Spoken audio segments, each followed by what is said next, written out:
tranche de vie. Il est de retour pour Noël et pour nous partager sa tranche de vie, c'est Philippe. Eh oui, chers amis, la période de Noël est source de rêves, de vœux, de cadeaux divers et variés, même parfois avariés, soit dit en passant. Mais heureusement, aujourd'hui, il y a des sites internet où on peut revendre ces cadeaux pourris que la tante machin s'obstine à vous offrir chaque année, quand c'est pas votre belle-mère. Sauf que la tante machin, elle le fait pas exprès. Chez moi, Noël, c'est de plus en plus une période de nostalgie où, pour le coup, je me dis que c'était mieux avant. Enfin, c'était surtout vachement plus magique, pour de vrai. Fallait voir les vitrines des magasins réunis, par exemple. Enfin, maintenant, c'est le printemps. Avec toutes les animations dans chaque vitrine. Le catalogue de jouets, que de jouets. Pas 3 pages de jouets made in China coincés entre les escargots de Noël, le foie gras, les huîtres, les épilateurs, rasoirs, outils, etc. Il y avait quelque chose en plus. Vous allez me dire que c'est normal, que je suis un vieux machin, que je suis devenu un adulte, avec un regard d'adulte, une mentalité d'adulte et tout ce qui va avec. Bah non les gars, pas du tout. Moi je serais plutôt atteint du syndrome de Peter Pan. Vous savez, j'ai pas envie de grandir. Ou alors avec modération.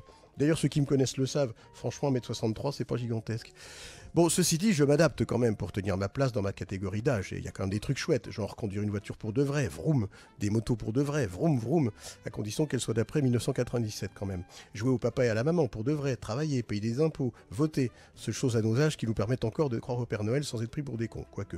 Mais bon, la magie, on repassera. Et puis, il y avait les contes de Noël. De belles histoires qui faisaient un peu pleurer, mais qui finissaient bien.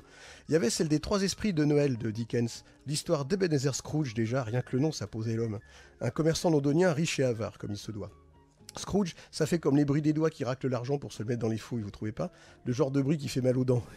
Voilà, vous l'avez.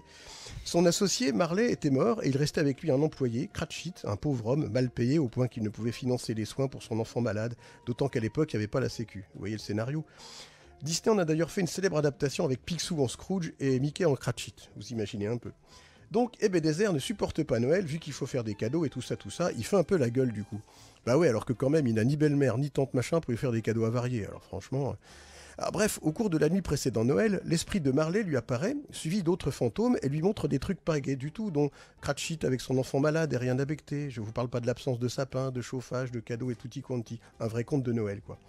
Bon, du coup, le père Scrooge, il flippe un peu, et touché par la grâce, il va le lendemain chez son commis et lui apporte à manger, et selon les versions, l'augmente, lui propose la place de son associé, lui file carrément la boîte et ses actions majoritaires, et tout ça, barrer les mentions inutiles. Une sacrée chouette de belle histoire, quoi.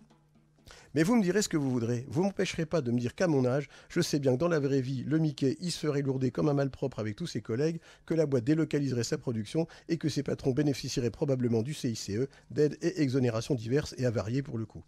Alors un conseil les enfants, prenez votre temps, profitez bien de votre insouciance et ressortez vos costumes de super-héros, de Zorro au Batman en passant par les jeunes Padawan, enfilez-les et avec vos super-pouvoirs, inventez votre avenir. Vous avez la chance d'avoir une ouverture au monde que nous n'avions pas, mais utilisez-la à bon escient. Prenez le pouvoir et ne vous laissez plus raconter d'histoires dont vous ne pourriez pas décider de la fin. En attendant cet avenir meilleur que vous écrirez et que vous créerez, passez un très joyeux Noël.